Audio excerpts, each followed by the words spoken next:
ఒక అడవిలో పిచ్చివాడిలా పరిగెడుతున్న ఒక వ్యక్తిని చూపించడంతో మూవీ స్టార్ట్ అవుతుంది. ఆ వ్యక్తి అడవి నుంచి బయటికి రావడానికి ప్రయత్నిస్తూ ఉంటాడు. అయితే ఆ అడవిలో నుంచి బయటికి రావడానికి ఎక్కడా కూడా మార్గం కనిపించదు. అందువల్ల అతను పైన కనిపిస్తున్న సూర్యకిరణాలని ఫాలో అవుతూ పరిగెడుతూ ఉంటాడు. అయితే అతను అలా పరిగెడుతూ సూర్యాస్తమయం అయిపోతుంది. అయినా కూడా అతను ఓటమిని అంగీకరించడు. అలా పరిగెడుతూ, పరిగెడుతూ ఒక ప్లేస్‌కి చేరుకుంటాడు. అక్కడ ఒక తెల్లటి స్కెలిటన్ మీద పాయింట్ ఆఫ్ నో రిటర్న్స్ అని రాసి ఉండడం కనిపిస్తుంది. అంటే దాని అర్థం అక్కడికి వచ్చిన వాళ్ళు ఎవ్వరు కూడా తిరిగి వెళ్ళలేరు అని. ఆ వ్యక్తి పరిగెడుతూ, పరిగెడుతూ అలసిపోతాడు. అక్కడ ఉన్న పక్షులు కూడా ఎగిరిపోతూ ఉంటాయి. అన్ని వైపులా చీకటి కమ్మేస్తుంది. అందువల్ల ఆ వ్యక్తి ఒక ఎత్తైన చెట్టు మీద ఎక్కి కూర్చుంటాడు. అదే సమయంలో అతను జారి కింద పడిపోతాడు. అతను స్పృహ కోల్పోయేలోగా ఎవరో వచ్చి అతన్ని ఈడ్చుకు వెళ్తాడు. అయితే ఆ వ్యక్తిని లాక్కెళ్తుంది ఎవరనేది చూపించరు. కానీ గట్టిగా కేకలు వినిపిస్తాయి. నెక్స్ట్ సీన్‌లో 6 రోజుల తర్వాత మీనా అనే అమ్మాయిని చూపిస్తారు. మీనాకి ఫ్యామిలీ కానీ, ఫ్రెండ్స్ కానీ ఎవ్వరూ లేరు. ఆమెకి ఉన్నది ఒక్కటే సిస్టర్. మీనా ఒక బర్డ్స్ సేల్ షాప్ స్టోర్‌లో పనిచేస్తూ ఉంటుంది. ఆ షాప్ యజమాని ఆమెకి ఒక ప్యారెట్‌ని జూలో వదిలేసి రమ్మని చెప్తాడు. మీనా ఆ ప్యారెట్‌ని తీసుకొని ఇంటికి వెళ్ళిపోతుంది. ఎందుకంటే ఆమె దాన్ని జూకి తీసుకెళ్లాల్సింది రేపు కాబట్టి. సో, ఆమె ఈ రాత్రి నిద్రపోయి మరుసటి రోజు ఉదయాన్నే దాన్ని తీసుకొని జూకి బయలుదేరుతుంది. అలా చాలా దూరం వెళ్ళిన తర్వాత ఆమె అనుకోకుండా రాంగ్ రూట్ తీసుకొని దారి తప్పి అడవిలోకి వెళ్ళిపోతుంది. ఇది మనం మూవీ స్టార్టింగ్‌లో చూసిన అదే అడవి. మీనా కారులో వెళ్ళేటప్పుడు కొంత దూరం వెళ్ళిన తర్వాత అక్కడి నుంచి వెళ్ళడానికి దారి తెలియకపోవడం వల్ల ఆమె కారు ఆపేసి కాలినడకన వెళ్ళాల్సొస్తుంది. అక్కడికి దగ్గరలో ఎవరైనా ఉంటే సహాయం అడుగుదామని ప్యారెట్‌ని తీసుకొని కారు దిగి ముందుకు వెళ్తుంది. అయితే ఇప్పుడిప్పుడే చీకటి కూడా పడుతూ ఉంటుంది. అందువల్ల అక్కడ ఉన్న పక్షులన్నీ కూడా ఎగిరిపోతూ ఉంటాయి. మీనాకి చాలా భయం వేస్తుంది. అక్కడ భూమి కూడా కదులుతూ ఉంటుంది. మీనాకు అప్పుడే అక్కడ ఎవరో ఓల్డ్ లేడీ పరిగెడుతున్నట్లు కనిపిస్తుంది. వెంటనే మీనా ఆమెని ఫాలో చేస్తూ వెళ్తుంది. తర్వాత మీనా ఆమెని సహాయం అడుగుతూ ఉంటుంది. అయితే ఆ ఓల్డ్ లేడీ నిలబడకుండా పరిగెడుతూనే ఉంటుంది. అలా అలుపొచ్చి ఒక చోట మీనా ఆగిపోతుంది. అప్పుడు ఆ ఓల్డ్ లేడీ, "నువ్వు బ్రతకాలనుకుంటే త్వరగా పరిగెడుతూ నా దగ్గరకు వచ్చేయి" అంటుంది. మీనా ఆమె మాటలు విని వెంటనే ఆమె దగ్గరికి పరిగెడుతూ వెళ్తుంది. ఆ ఓల్డ్ లేడీ మీనాని లాగి ఒక ఇంట్లోకి తీసుకెళ్తుంది. అయితే అది ఇల్లు కాదు, ఒక విచిత్రమైన గది. అక్కడ చాలా పెద్ద మిర్రర్ ఉంటుంది. అక్కడ ఆ ఓల్డ్ లేడీతో పాటు ఇంకో కొంతమంది వ్యక్తులుంటారు. మీనా వాళ్ళని చూసి కంగారు పడి, "అసలు ఈ ప్లేస్ ఏంటి? ఇక్కడ ఏం జరుగుతుంది?" అని అడుగుతుంది. అయితే ఎవరు కూడా ఆమె ప్రశ్నకి సమాధానం చెప్పరు. ఆ ఓల్డ్ లేడీ వెంటనే వచ్చి, "నువ్వు మిర్రర్ ముందు నిలబడు" అని చెప్తుంది. ఎందుకంటే వాళ్ళని చూడ్డానికి ఎవరో వస్తూ ఉంటారు. మీనా ఎవరొస్తున్నారు అని అడుగుతుంది. "మనల్ని చూడ్డానికి వాచర్స్ వస్తున్నారు" అని సమాధానం చెప్తుంది. కొంచెం సేపు తర్వాత అక్కడ చాలా వింతైన శబ్దాలు వస్తూ ఉంటాయి. ఓల్డ్ లేడీ మీనాతో, "నువ్వు రావడం వల్ల వాచర్స్ చాలా సంతోషంగా ఫీల్ అవుతున్నారు" అని చెప్తుంది. మీనా ఇదంతా చూసి చాలా కన్‌ఫ్యూజన్‌గా ఉంటుంది. ఆ ఓల్డ్ లేడీ చెప్పినట్లు ఇప్పటివరకు మూవీలో వాచర్స్‌ని చూపించలేదు. అలాగే మీనా కానీ, అక్కడ ఉన్న ఇంకెవరైనా వ్యక్తులు కానీ ఆ వాచర్స్‌ని చూడలేదు. అయితే తర్వాత రోజు ఉదయం వాళ్ళు ఆ గది నుంచి బయటకొస్తారు. ఆ ఓల్డ్ లేడీ వాచర్స్ రాత్రి మాత్రమే వస్తారని, ఉదయం మనం స్వతంత్రంగా అడవిలో తిరగొచ్చని చెప్తుంది. అయితే మీనా ఒక్క క్షణం కూడా అడవిలో ఉండాలనుకోవడం లేదు. అందుకని ఆమె వెంటనే అక్కడి నుంచి బయలుదేరుతుంది. కానీ ఆ ఓల్డ్ లేడీ మీనాతో, "నువ్వు తీసుకున్నది సరైన నిర్ణయం కాదు. నువ్వు ఈ అడవి నుంచి బయటికి వెళ్ళడం సాధ్యం కాదు. నువ్వు చీకటి పడేలోగా గదిలోకి రాకపోతే నువ్వు నీ ప్రాణాల మీద ఆశ వదులుకో" అని చెప్తుంది. అయితే మీనా ఎవరి మాట వినకుండా తన ప్యారెట్‌ని తీసుకొని వెళ్ళిపోతుంది. అలా కొంచెం దూరం వెళ్ళిన తర్వాత మీనాకి కూడా పాయింట్ ఆఫ్ నో రిటర్న్స్ అనే బోర్డ్ కనిపిస్తుంది. ఆ బోర్డు చూసి ముందు ఆమె చాలా కంగారు పడినా, ఇంతకుముందు వ్యక్తిలాగానే తను కూడా సూర్యుడిని ఫాలో అవుతూ పరిగెడుతుంది. అయితే ఎంత ప్రయత్నించినా కూడా ఆమె అడవి నుంచి బయటికి రాలేకపోతుంది. ఓడిపోయి వెనక్కి తిరిగి వచ్చేస్తుంది. అప్పుడు ఓల్డ్ లేడీ వచ్చి, "ఇక్కడి నుంచి బయటపడడానికి ప్రయత్నించి ఓడిపోయిన దానివి నువ్వు ఒక్కదానివే కాదు. మేమందరం కూడా ఇక్కడి నుంచి బయటపడడానికి ప్రయత్నించి ఓడిపోయిన వాళ్ళమే. ఏం పర్లేదు రా" అని చెప్పి వాళ్ళతో పాటు తీసుకెళ్తుంది. వెళ్ళేటప్పుడు మీనాతో, "ఈ అడవి ఆత్మలని మన దగ్గరికి తీసుకొస్తుంది. మనకి రకరకాల విజన్స్ చూపిస్తుంది. ఈ అడవి మనుషులని పిచ్చివాళ్ళని చేస్తుంది. నువ్వు బ్రతికుండాలనుకుంటే మాతో పాటు రా" అని చెప్తుంది. ఆ ఓల్డ్ లేడీ మీనాకి చాలా పాయింట్ ఆఫ్ నో రిటర్న్స్ బోర్డ్స్‌ని చూపిస్తుంది. ఇవి అడవిలో చాలా ప్రాంతాల్లో ఉంటాయి. ఈ బోర్డు దాటి ముందుకు వెళ్తే ఇక మనం పూర్తిగా అడవిలో తప్పిపోతాం. కాబట్టి ఎప్పుడైనా ఈ బోర్డు కనిపిస్తే నువ్వు అక్కడే ఆగిపో అని చెప్తుంది. మీనా ఇదంతా ఎవరు చేశారని ఆమెను అడుగుతుంది. ఆ ఓల్డ్ లేడీ ఇది ఒక ప్రొఫెసర్ చేశారు అని చెప్తుంది. తర్వాత రాత్రి చీకటి పడిన వెంటనే వాళ్ళు మళ్ళీ ఆ గదిలో వెళ్ళిపోతారు. ఈరోజు కీరా అనే అమ్మాయి వాళ్ళ ముందు డాన్స్ వేస్తూ ఉంటుంది. అలా డాన్స్ చేయడం ఆమెకి చాలా ఇష్టం. అయితే వాళ్ళ నలుగురు ప్రతిరోజు రాత్రి ఆ వాచర్స్ ముందు ఇలా నిలబడి ఉండాలి. వాళ్ళకి ఏం కావాలన్నా వాళ్ళు చేయొచ్చు. అయితే వాళ్ళ వీపు మాత్రం తిరిగి చూపించకూడదు. అంటే మిర్రర్‌కి ఎదురుగానే నిలబడి ఉండాలి. వెనక వైపు వీపుని చూపించకూడదనమాట. ఇది రాత్రి కాబట్టి సరిపోయింది. పగలు కూడా ఇలాగే అయితే చాలా ఇబ్బందులు ఎదుర్కోవాల్సొచ్చేది. అయితే వాళ్ళు ఆ అడవిలో ప్రతిరోజు ఏదో ఒకటి వేటాడి తెచ్చుకోవాలి.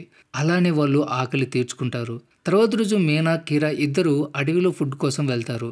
మీనా కీరాని అసలు వాచర్స్ ఏం కోరుకుంటున్నారు అని అడుగుతుంది. కీరా నాకు కూడా ఈ విషయం తెలీదు అని చెప్తుంది. అయితే ఆ ఓల్డ్ లేడీ దగ్గర ఒక థియరీ ఉంది. ఆమె థియరీ ప్రకారం వాచర్స్ మనల్ని చూస్తూ ఉంటారు. గమనిస్తూ ఉంటారు కూడా. మనం వాళ్ళని చూస్తే గనక పిచ్చివాళ్ళం అయిపోతాం అంటుంది. తర్వాత కీరా మీనాకి ఒక గొయ్యి చూపిస్తుంది. ఇలాంటివి ఈ అడవిలో చాలా ఉన్నాయి. వాచర్స్ అందరూ ఉదయం పూట ఈ గొయ్యి లోపల ఉంటారని, రాత్రి బయటికి వస్తారని చెప్తుంది. అంతేకాకుండా కీరా తను ఇక్కడ ఇరుక్కుపోయి 6 నెలలయిందని చెప్తుంది. కీరాతో పాటు తన హస్బెండ్ కూడా వచ్చి ఉంటాడు. అతను అడవిలో నుంచి బయటికి వెళ్ళడానికి మార్గాన్ని వెతకడానికి వెళ్ళాడు అని చెప్తుంది. తనకి తన హస్బెండ్ ఏదో ఒకరోజు తిరిగి వస్తాడన్న నమ్మకం ఉంది అంటుంది. అయితే ఇక్కడ మనకు ఒక విషయం తెలుస్తుంది. నిజానికి కీరా హస్బెండ్ ఎవరో కాదు. మనం మూవీ స్టార్టింగ్‌లో అడవిలో పరిగెడుతూ కనిపించి మాయమైన వ్యక్తే కీరా హస్బెండ్.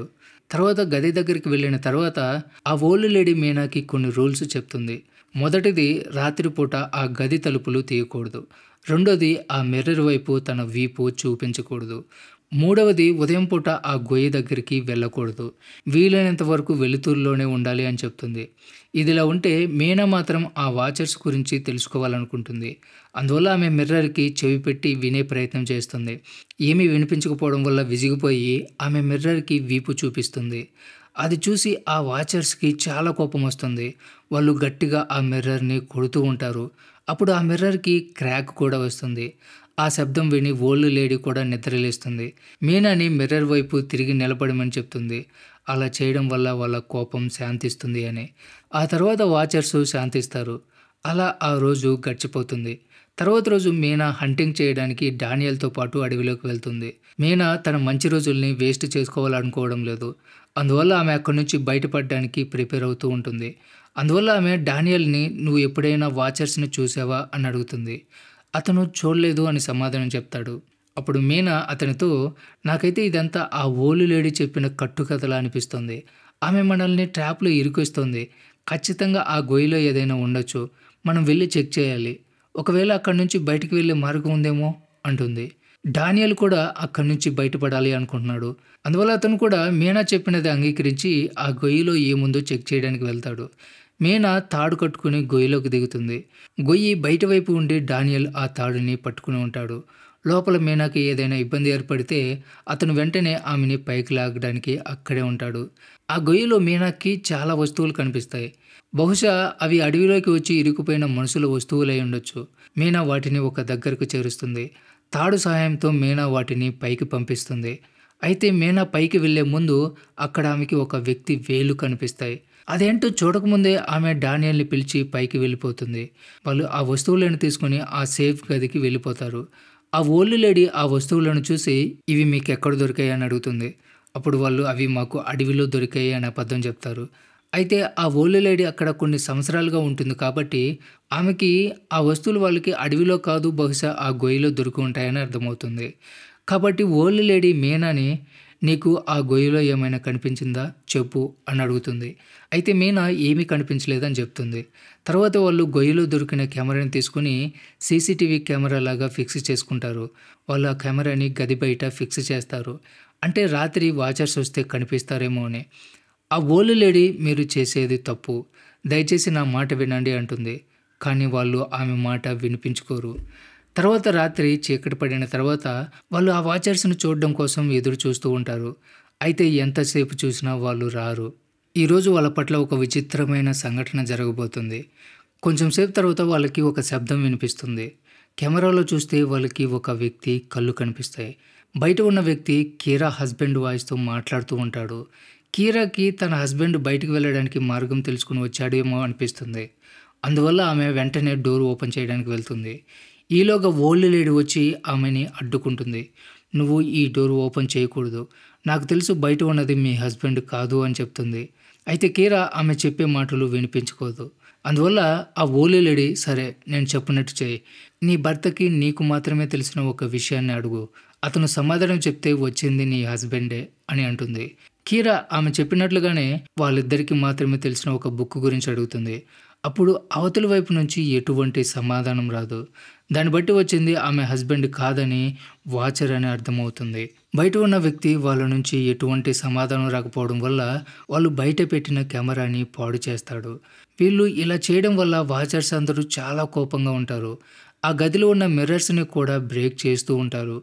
అయితే ఈలోగా వాళ్ళందరూ వెళ్ళి మిర్రర్ ముందు నిలబడడం వల్ల వాళ్ళు ఆ మిర్రర్ని బ్రేక్ చేయకుండా ఆగిపోతారు. అయితే ఈరోజు మీనా, డానియల్ చేసిన పని వల్ల చాలా అనర్థాలు జరిగిపోయాయి. కాబట్టి ఇప్పుడు వాళ్ళు ఆ ఓల్డ్ లేడీకి జరిగిన విషయం చెప్పేయాలని నిర్ణయించుకుంటారు. వాళ్ళు చెప్పింది విని ఆ ఓల్డ్ లేడీకి చాలా కోపం వస్తుంది. ఎందుకంటే వాళ్ళు ఒక రూల్ని బ్రేక్ చేశారు. ఆ ఓల్డ్ లేడీ వెంటనే ఆ వస్తువులన్నీ తీసుకుని ఆ గొయ్యిలో పారేస్తుంది. సో ఇప్పుడు ఇష్టం లేకపోయినా కూడా మీనా కూడా అక్కడే ఉండాలి. అలా సమయం గడిచిపోతూ వాతావరణం కూడా మారిపోతుంది. వింటర్ మొదలవుతుంది. అయితే ఇప్పటి వరకు అడవిలోనే ఇరుక్కుపోయి ఉన్నారు. మీనా ప్రతిరోజు ఆ అడవి నుంచి బయటికి వెళ్ళిపోవడానికి మార్గం వెతుకుతూనే ఉంటుంది. కానీ ప్రతిరోజు కూడా ఆమె ప్రయత్నం విఫలమవుతూ ఉంటుంది. బయట వింటర్ కారణంగా వాళ్ళకి తినడానికి కూడా ఏమీ దొరకదు. కాబట్టి వాళ్ళ పరిస్థితి చాలా దారుణంగా మారిపోతుంది. ఇదిలా ఉంటే డానియల్కి ఓల్డ్ లేడీకి మధ్య గొడవ జరుగుతుంది. ఈ కారణంగా డానియల్ ఓల్డ్ లేడీతో పాటు మీనాని కూడా బయటే వదిలేసి డోర్ లాక్ చేసుకుంటాడు. మీనా, ఓల్డ్ లేడీ ఇద్దరు డోర్ ఓపెన్ చేయడానికి చాలాసేపు అడుగుతారు. అయినా కూడా డానియల్ డోర్ ఓపెన్ చేయడు. ఈలోగా చీకటి పడిపోతుంది.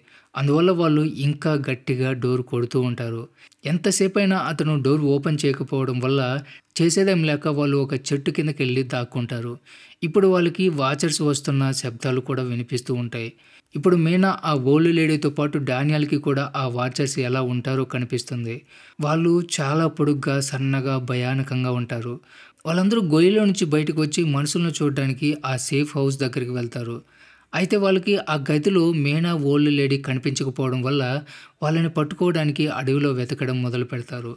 వాచర్స్ గదికి దూరంగా వెళ్ళడం వల్ల మీనాకి, ఆ ఓల్డ్ లేడీకి ఒక అవకాశం దొరుకుతుంది. వాళ్ళు వెంటనే గది దగ్గరికి వెళ్ళి డోర్ ఓపెన్ చేయమని వేడుకుంటారు. ఈసారి డానియల్ వాళ్ళ మీద జాలిపడి డోర్ ఓపెన్ చేస్తాడు. ఆ ఇద్దరు సేఫ్గా లోపలికి వెళ్ళిపోతారు.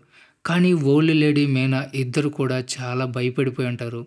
ఎందుకంటే వాళ్ళు ఇప్పుడు ఆ వాచర్స్ ఎలా ఉంటారో కళ్ళారా చూశారు. ఇప్పుడు ఆ ఓల్డ్ లేడీ వాళ్ళందరికీ ఒక విషయం చెప్తుంది. "నేను ఇక్కడ ఇరుక్కుపోయానని మీకు ఒక అబద్ధం చెప్పాను. అయితే నిజానికి నేను వాచర్స్ని వెతుక్కుంటూ ఇక్కడికి వచ్చాను. నేను పుస్తకంలో చదివాను. ఈ క్రియేచర్స్ అందరూ ఫెయిరీస్, అంటే యక్షిణులు. కానీ నేను ఇక్కడికి వచ్చిన తర్వాత వీళ్ళని చూసి ఆశ్చర్యపోయాను. ఎందుకంటే వీళ్ళందరూ కూడా మోన్స్టర్స్. అవి వాటి రూపాన్ని మార్చుకోగలవు. ఎందుకంటే నేను ఒక క్రియేచర్ని చూసినప్పుడు అది అచ్చం నాలాగే కనిపించింది. వాటిని చూసిన తర్వాత నాకు ఒక విషయం అర్థమైంది. అవి మనలాగా మారడానికి ప్రతిరోజు మనల్ని చూసి కొంత నేర్చుకుంటాయి. అందుకే అవి ప్రతిరోజు వచ్చి మనల్ని అబ్జర్వ్ చేస్తూ ఉంటాయి. మనం ఏదైతే చేస్తామో అవి కూడా అదే పని చేస్తూ ఉంటాయి." అలా వీళ్ళు మాట్లాడుకుంటూ ఉండగా ఆ క్రియేచర్స్ వాళ్ళ దగ్గరికి రావడానికి ప్రయత్నం చేస్తూ ఆ డోర్ కొడుతూ ఉంటాయి. అయితే ఎంతసేపు అయినా సరే వీళ్ళు డోర్ ఓపెన్ చేయకుండా ఉంటే వాటికున్న శక్తికి అవి ఇనుప డోర్ని బద్దలు కొట్టుకుని లోపలికి రాగలవు. కాబట్టి ఎక్కడ దాక్కోవాలో వాళ్ళందరికీ అర్థం కాదు. అయితే సడన్గా డానియల్ నేల మీద కార్పెట్ కింద ఒక అండర్ గ్రౌండ్ డోర్ ఉండడం గమనిస్తాడు. వెంటనే వాళ్ళు ఆ కార్పెట్ని తొలగించి డోర్ ఓపెన్ చేస్తారు. అక్కడ ఒక బంకర్ ఉంటుంది. వాళ్ళు వెంటనే లోపలికి వెళ్ళిపోయి డోర్ క్లోజ్ చేసుకుంటారు. ఆ బంకర్ చాలా ప్రత్యేకంగా ఉంటుంది. ఇన్ని రోజులు వాళ్ళు ఇక్కడే ఉన్న దాని గురించి వాళ్ళకి తెలియదు. అందులో ఎన్నో ఫెసిలిటీస్ ఉంటాయి. అక్కడ చాలా సంవత్సరాలకు సరిపోయే ఫుడ్డు, చాలా టీవీలు, ఎన్నో టెక్నాలజీ, ఇంకా చాలా అవసరమైన వస్తువులు ఉంటాయి. మీనా ఈ బంకర్ అసలు ఎవరు ఏర్పరిచారో తెలుసుకోవాలనుకుంటుంది.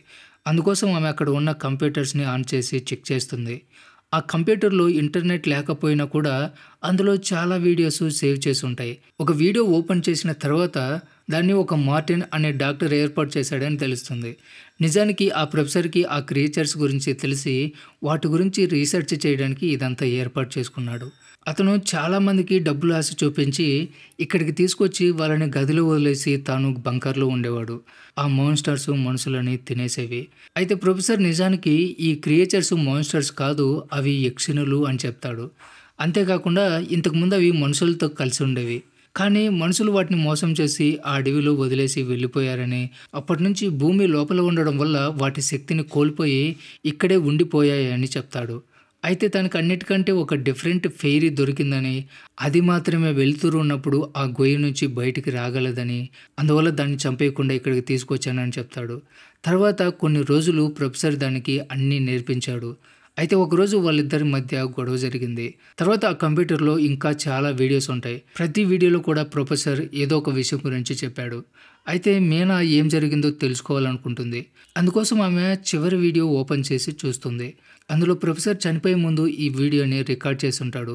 ప్రొఫెసర్ ఆ అడవి గురించి బయటపడే మార్గం గురించి చెప్పి జనం కోసం వీడియో చేసుంటాడు. ఆ ప్రొఫెసర్ సాయంత్రం పక్షులు ఎటువైపైతే పరిగెడతాయో ఆ దారిలో వెళ్తే ఈ అడవి నుంచి బయటపడొచ్చు అని చెప్తాడు.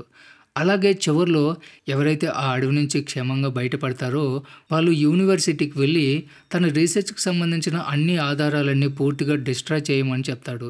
ఎందుకంటే కొన్ని రహస్యాలని రహస్యంగానే ఉంచాలి అని. ప్రొఫెసర్ ఇక్కడికొచ్చి చాలా తప్పు చేశారని, మనుషులని, ఫెయిరీస్‌ని ఒక చోట ఉంచాలి అనుకున్న తన ఆలోచనని ఆచరణలో పెట్టలేకపోయానని బాధపడతాడు. ఇదిలా ఉంటే ఈరోజు వాళ్ళందరూ కూడా చాలా సంతోషంగా ఉంటారు. ఎందుకంటే అక్కడి నుంచి బయటపడేందుకు వాళ్ళకి మార్గం తెలిసింది. తర్వాత ఉదయాన్నే వాళ్ళందరూ బయటికి వస్తారు. అయితే వాచర్స్ వాళ్ళ సేఫ్ హౌస్‌ని ధ్వంసం చేసుంటారు. వాళ్ళు అడవి నుంచి బయటపడడానికి ప్రయాణం మొదలుపెడతారు. అయితే ప్రొఫెసర్ చెప్పినట్టు ఆ పక్షులు ఎగరడానికి ఇంకా సాయంత్రం వరకు సమయం ఉంది.